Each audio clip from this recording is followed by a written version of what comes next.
साथियों, बहुत जोश देखने को मिला है आज। रंगों की जमीन, शायद जितने उत्साह से कभी आप चौधरी अजीत सिंह जी का और उससे पहले चौधरी चरण सिंह जी का स्वागत इस अपने घर में धरती पे करते थे, आज कोई भावना निकल के सामने आई है। मैं तहे दिल से आपको आभार व्यक्त करता हूं, मंचासीन पार्टी के सभी वरिष्ठ पदाधिकारियों को। हम लोगों के लिए ये चुनौतीपूर्ण वक्त है और मैं नहीं कहता कि रास्ता बहुत आसान होगा। जिस तरह किसान के जीवन में कष्ट और कठिनाइयां, पीड़ाएं गरीब के जीवन में बढ़ती जा रही हैं, तो लड़ाई तो हमें इन्हीं की लड़नी है और इसलिए चुनौती बहुत बड़ी है। इसीलिए हमने तय किया, जिस तरह रणभूमि में उतरने से पहले क्षत्रिय पूजा करता है, परिवार के अपने बड़ों का आशीर्वाद लेता है और फिर तिलक लगाकर रणभूमि में कूद पड़ता है। अगर हमें इस देश में सामाजिक परिवर्तन की नई लहर पैदा करनी है, अपने इस प्यारे प्रदेश में तरक्की लानी है, खुशहाली लानी है, तो इस रणभूमि में उतरने से पहले अपनों का आशीर्वाद लेना बेहद जरूरी है। इसलिए मैं आज आपके बीच आया हूं, दिल से देना।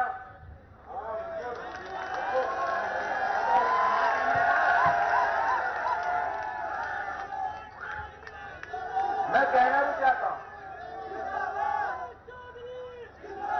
यूपी के राजनीति को मैं बहुत करीब से देखता आया हूं। आपको उसमें बढ़ चढ़कर हिस्सा लेते। एक चीज जो शायद पहले इस तरह से नहीं थी, जो आज देखने को मिलती है समाज में, वो ये है, आज हर जाति का जो व्यक्ति है वो चाहता है कि मेरे जाति का नेता मुझे मिल जाए। ठीक है, स्वाभाविक है ऐसा सोचना। मैं जिस जाति से आता हूं उस जाति के लोग भी ये सोच सकते हैं, लेकिन चौधरी चरण सिंह जी के उन अनुभवों को याद करो, अपनी उस ताकत को पहचानो, उस ताकत के पीछे रहस्य क्या था, क्या कारण थे कि सहारनपुर से लेकर गाजीपुर तक, उत्तर प्रदेश से लेकर उड़ीसा तक आपका बोलबाला था, ये मंच ताकतवर था और कहीं भी आप खड़े होते थे आपको सुकून मिलता था। ये हमारे बीच के चौधरी चरण सिंह जी का नेतृत्व हमें मिल रहा है। क्या कारण थे? कारण यही था, चौधरी साहब ने साबित किया, हमें सबक सिखाया कि जो व्यक्ति अपनी जाति से ऊपर उठकर भागीदारी की बात करेगा, सामाजिक न्याय की बात करेगा, अपने से कमजोर का साथ देगा, उसे मुख्यधारा में लेने के लिए संघर्ष करेगा, वह तो नेता बन सकता है। लेकिन आजकल के इसमें मेले में मेला ही है, सबकी अपनी अपनी छोटी छोटी सोच, अपने अलग अलग संगठन, कोई विजन नहीं है, कोई सोच नहीं, बस ये कहते हैं कि भाई मैं तुम्हारी जाति का हूं, मैं तुम्हारे धर्म से आता हूं, इसलिए मुझे समर्थन दो। अब यूपी में जो परिवर्तन हम लोग लाना चाहते हैं, जो गांव का साधारण परिवार में पल रहा हमारा भाई, नौजवान, मेरी बहन है, 12 साल की, 15 साल की, 18 साल के युवक, जो उनके अंदर सोच है, जो सपने उन्होंने देखे हैं, ये जो लखनऊ में बैठे हैं बाबा, ये बातें उनको समझ में नहीं आ सकती। वह तो एक काम में माहिर है, बस झगड़े में, और कुछ नहीं आता हूं। इन्हीं से आपको लड़ाई लड़नी पड़ेगी। सत्ता से बाहर जब ऐसे ताकतों को आप दरवाजा नहीं दिखाओगे, रास्ता नहीं दिखाओगे, सत्ता से इनको हटाने का काम नहीं करोगे, यूपी का विकास संभव नहीं है। ये नौजवान आपकी उम्मीदों पे कोई सरकार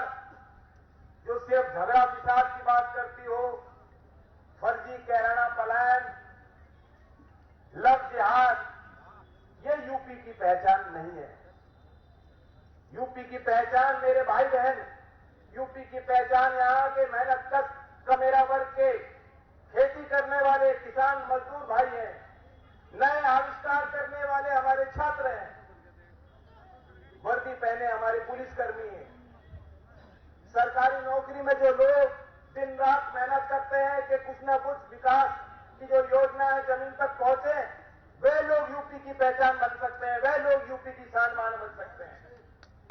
मैं आपको बताना चाहता हूं,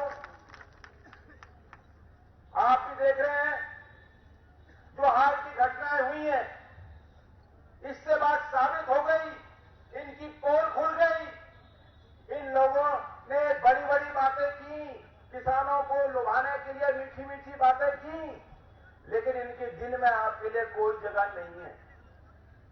आपके दर्द को वो समझते नहीं है, आपके आंसुओं को पोंछने का काम कैसे कर लेंगे। लखीमपुर की वह तस्वीरें सच पूछो वह कोई देख नहीं सकता। ऐसा कभी हमने कल्पना नहीं की थी, कभी सोच नहीं सकते थे कि लोकतंत्र में भी ऐसा होगा। जलियांवाला बाग जैसा दृश्य, तब तो लड़ाई अंग्रेजों से थी, आज आपकी वोट लेकर लोग बैठे हैं। ये कौन से अंग्रेज हैं जिन्हें किसान के खून की कदर नहीं, किसान की जान की कोई कीमत नहीं हो जिनके आगे। ऐसी हुकूमत को, ऐसे लोगों को हम कभी अपना नेता स्वीकार नहीं करेंगे। हालात इतने खराब हैं, मध्य प्रदेश में एक गरीब आदमी यूपी का गया, चूड़ी बेच रहा था, और वहां भी सरकार ऐसे ही लोगों की है, क्रूरता से परिपूर्ण। वहां ऐसे गरीब व्यक्ति को उठाकर जेल में बंद कर दिया जाता है, उस पर आतंकवादी गतिविधि का एक ठप्पा लगाकर यूएपीए जैसा कड़ा कानून लगाया जाता है। 8,300 लोग उस कानून में जेल में बंद है जब से मोदी जी आए। ये मैं नहीं कह रहा हूं, विश्व प्रसिद्ध न्यूयॉर्क टाइम्स के आर्टिकल में ये आंकड़ा छपा है। वैसे तो लोग ये आंकड़े छपने नहीं देते, देश की सीमा में ऐसी बातें मीडिया वाले भी नहीं कर पाते। मीडिया वाले भी बेचारे हैं, इन पे तरह तरह का नैतिक दबाव बनाया जाता है, ये भी डर गए। लेकिन दुनिया की अखबारें इन बातों को, मीडिया इन बातों को छाप रहा है। वो कह रहा है कि लोकतंत्र की हत्या हो रही है।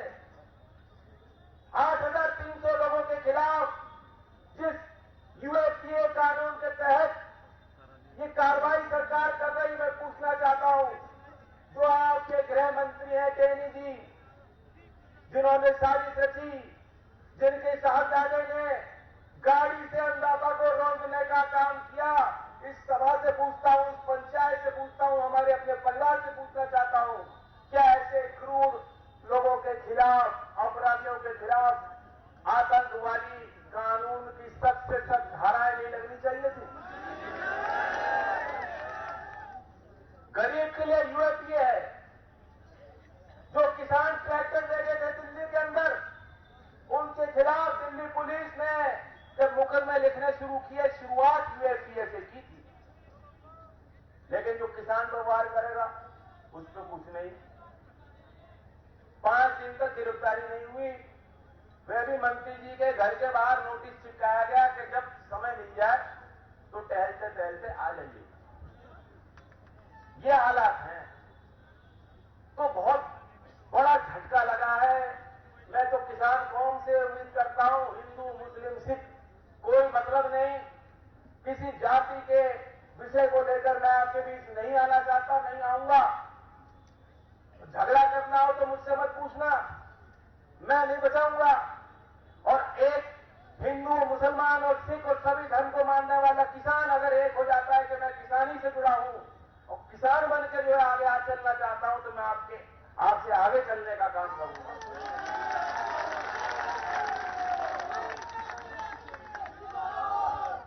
इनके पास कोई सोच नहीं, जैसा कि मैंने कहा, बाबा जी को तो बातें समझ में नहीं आती। आपने देखा होगा हमेशा गुस्से में रहते ना, गुस्से में आंखें लाल होती हैं। कभी उनके माथे की तरफ देखना, अब आप कहोगे ऊपर तो माथा ही माथा है। लेकिन माथे में यहां जो लकीर बनी रहती है, क्यों? वो ऐसे घुर रहा होता है हमेशा। कभी देखा मुख्यमंत्री की वीडियो निकली गाली देते हुए? मुख्यमंत्री बयान देते हैं कि जो दलाली कर रहे हैं नौकरी दिलवाने में, उनके छाती पे बुलडोजर चलाऊंगा। ऐसी बात कभी आपने सुनी मुख्यमंत्री की? ऐसे बयान? तो ऐसा नहीं मैं व्यक्तिगत कटाक्ष कर रहा हूं, लेकिन योगी जी मैं आपका दुश्मन नहीं हूं, मैं तो आपके लिए भला चाहता हूं। क्यों फालतू में इतनी टेंशन ले रहे हो? ब्लड प्रेशर बढ़ा जा रहा है आपका। हंस लिया करो कभी कभी। और कभी हंसते देखा आपने? नहीं, मैंने देखा, मैं बताता हूं कब हंसते। जब बछड़ों के बीच में खड़े होते हैं,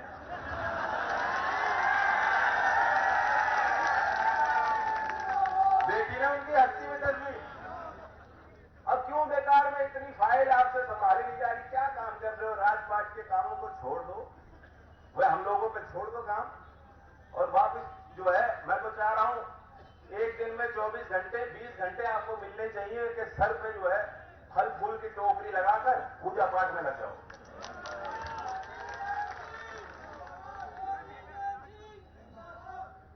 हम जो बात करना चाहते हैं यूपी की, नए विचारों की, ये बातें उनके समझ में नहीं आई।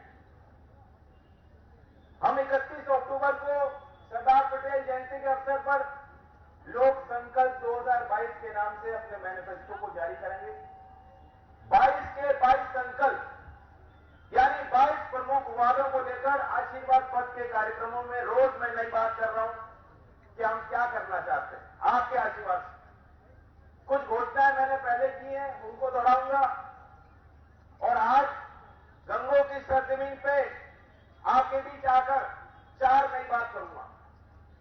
पहले तो आप जानते ही हो, हमने घोषणा की है कि जो प्रधानमंत्री सम्मान योजना में सरकार 6,000 रुपए देती है, हम 23 दिसंबर में उस 6,000 को बढ़ा के किसानों को 12,000 देंगे। जो सीमांत असिंचित जमीन पे खेती कर रहे हैं उनको 15,000 दिलवाएंगे। गांव में नरेगा योजना है मजदूरों के लिए।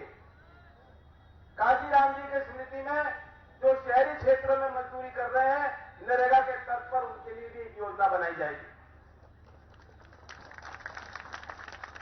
जननायक, लोकनायक जयप्रकाश नारायण जी की स्मृति में कई चीजें हमने की। आज मैं आपके बीच, क्योंकि गंगों का ये शहरी क्षेत्र है, नगर पंचायत, नगर पालिका परिषद का क्षेत्र है, चेयरमैन साहब मेरे बगल में बैठे खड़े हैं, मजबूत आदमी है कि नहीं मजबूत?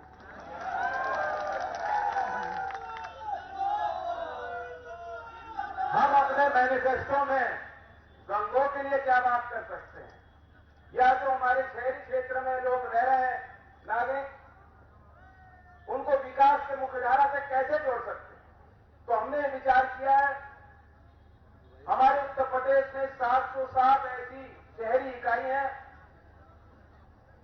उत्तर प्रदेश देश में जो सीवरेज का जो कचरा जो उत्पन्न हो रहा है शहरों में, दूसरे स्थान पर। देश में जितना सीवरेज बन रहा है 13% महाराष्ट्र प्रदेश में, 12% यूपी में उत्पन्न होता है। 2017 में उस समय शहरी विकास मंत्री थे हर्षवर्धन जी, और उन्होंने इस बात को स्वीकारा था कि रोज 7100 मिलियन लीटर प्रतिदिन के हिसाब से सीवेज बन रहा है, कचरा बन रहा है शहरों में, और उसमें से मात्र 37% सीवर लाइनें हैं। ये यूपी की हालत है।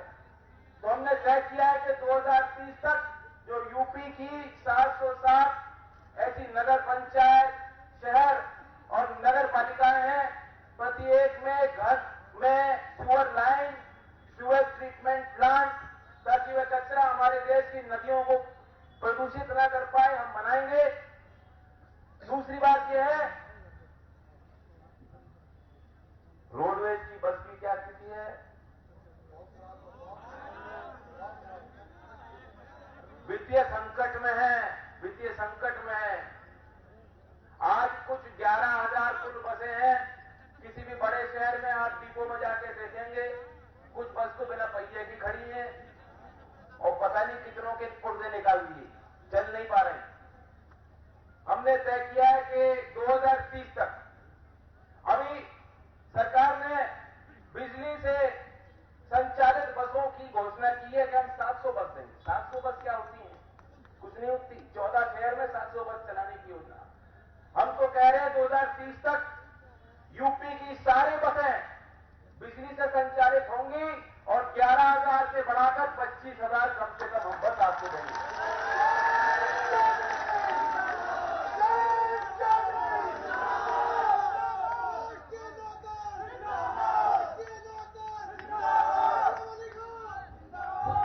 अब मैं एक बड़ी बात आपके बीच करना चाहता हूं। कल डॉक्टर एपीजे कलाम जी की जयंती, मिसाइल मैन, देश के राष्ट्रपति, अलग अलग उपाधियां उनको मिली है, सम्मान मिला। उन्होंने 1998 में किताब लिखी थी विजन 2020, जो उसमें उन्होंने बातें कही थी, मैं नहीं जानता किसी ने यह किताब पढ़ी हो, वो आज भी लागू नहीं हो पाई। अब तो हम 2021 में पहुंच गए। तो डॉक्टर एपीजे कलाम विजन प्लान की एक नई योजना हम बनाएंगे जिसके 6 मुख्य स्तंभ होंगे। सबसे पहले तो कलाम जी ने यह कहा था कि राष्ट्रवाद टेक्नोलॉजी में होना चाहिए, यानी जो नई नई प्रौद्योगिकी बन रही है, तकनीक बन रही है, युवाओं को आधुनिक सोच से और विचारों से जोड़ने के लिए भारत को उसमें नई सफलता हासिल करनी चाहिए। उसी तर्ज पर हम चाहते हैं, क्योंकि इसकी शुरुआत बचपन से होती है, स्कूल और कॉलेज से होती है, प्रदेश में स्टार्टअप्स को प्रोत्साहित करने के लिए हम प्रदेश के स्कूल और कॉलेज में इंक्यूबेशन सेंटर स्थापित करेंगे। यूपी के सरकारी स्कूलों की क्या हालत है? सिर्फ उत्तर प्रदेश के सिर्फ 5% स्कूलों में कंप्यूटर है, 5%। और दूसरी बड़ी बात है कि इंग्लिश, हमारे बच्चे बहुत काबिल हैं, होनहार हैं, सब कुछ बड़े अच्छे अंक हासिल कर लेते हैं, कोई कमी नहीं, लेकिन जब इंग्लिश में इंटरव्यू हो जाता है, जब शहर में कोई नौकरी के लिए जाता है, वहीं वो जो मार्क खा लेते हैं। तो हमने तय किया कि 2030 तक सभी सरकारी स्कूलों में कंप्यूटर लैब होगा, वोकेशनल ट्रेनिंग होगी और इंग्लिश मीडियम शिक्षा का भी साधन आपको दिया जाएगा। ये कोई छोटी बात नहीं, बहुत बड़ी बात है, बहुत बड़ा लक्ष्य हमने अपने लिए तय किया। 2 बात हो गई। तीसरी बात यह है, अभी मैं पूछा था, नौमान जी कह रहे थे उनकी बेटी ड्रोन चला रही है। ड्रोन देखे हैं आपने? वो हेलीकॉप्टर से चलते हैं। अभी राज्य सरकार ने एक पीएसयू का गठन किया है। साउथ एशिया में ऐसी कोई शिक्षण संस्थान नहीं है। आप हमारी सरकार बनाएंगे तो डॉक्टर एपीजे कलाम जी की स्मृति में साउथ एशिया की पहली विश्वविद्यालय जो ड्रोन और पायलटलेस टेक्नोलॉजी को विकसित करने के लिए बनाई जाएगी, और वो भी पश्चिमी उत्तर प्रदेश में, क्योंकि यहां बहुत इंजीनियरिंग कॉलेजेस हैं, बहुत बच्चे हैं जो इन चीजों को समझते हैं। एपीजे कलाम जी के स्मृति में हर वर्ष 100 ऐसे लोग, 100 ऐसे स्टार्टअप जो विज्ञान के क्षेत्र में नए आविष्कार कर रहे हो, पेटेंट ले रहे हो, हम उनको 1-1 करोड़ का एपीजे कलाम सम्मान निधि के तहत पुरस्कार देंगे, उनको प्रोत्साहित करेंगे। तो ये कई चीजें हैं, बारीकियों में ज्यादा नहीं जाऊंगा। कोई इन बातों को और समझना चाहता हो तो लोक संकल्प के नाम से या मेरे ट्विटर पे आप जा सकते हो। कल ही मैंने लिंक जारी किया जिसके तहत 5 लाख लोगों से सीधा मैं संवाद कर रहा हूं। घर बैठे आप अपने मोबाइल फोन पे लिंक पे बटन अपना हाथ फहराएंगे और मैं आपके घर में पहुंच जाऊंगा। तो मैं मोदी जी कर सकते हैं तो हम क्यों नहीं कर सकते? बाकी मुझे पीछे से पर्चियां दे रहे, मुद्दे तो बहुत हैं।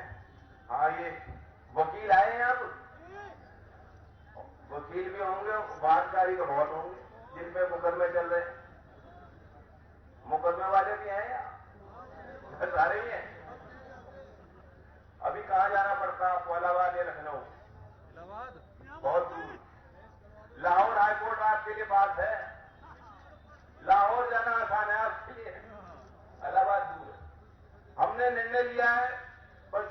प्रदेश की जमीन में पूर्वांचल में भी आवश्यकता है, बुंदेलखंड में भी आवश्यकता है, दूसरे राज्यों में कई कई बेंच हैं। हमारी सरकार बनेगी तो पश्चिमी यूपी में बेंच हम निश्चित स्थापित करेंगे ताकि आपको आपके लिए न्याय सुलभ। और बाकी मैं कहना चाहता हूं, क्योंकि अब एक ही बॉल बची है, छक्का मारना है, तो पते की बात है जो आप मुझसे सुनना भी चाह रहे होंगे, चुनाव में क्या होगा। मैं आपको बताना चाहता हूं कि इस खानदान और चौधरी साहब के खानदान में पीढ़ी दर पीढ़ी रिश्ते रहे, तो इनका सम्मान मुझे भी करना होगा और जो मौका मिले आप भी इस परिवार को बढ़ाएं।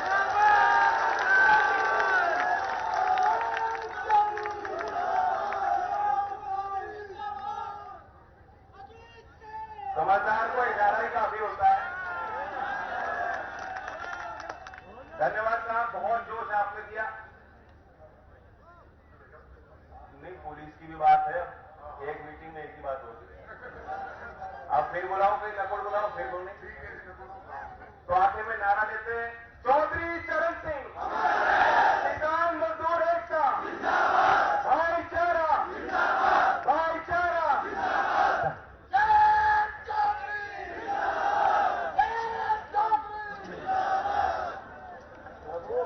सभी गंगों के मेरे सम्मानित और आसपास के इलाके के आए हुए लोगों का शुक्रिया अदा करता हूं। बहुत बहुत शुक्रिया।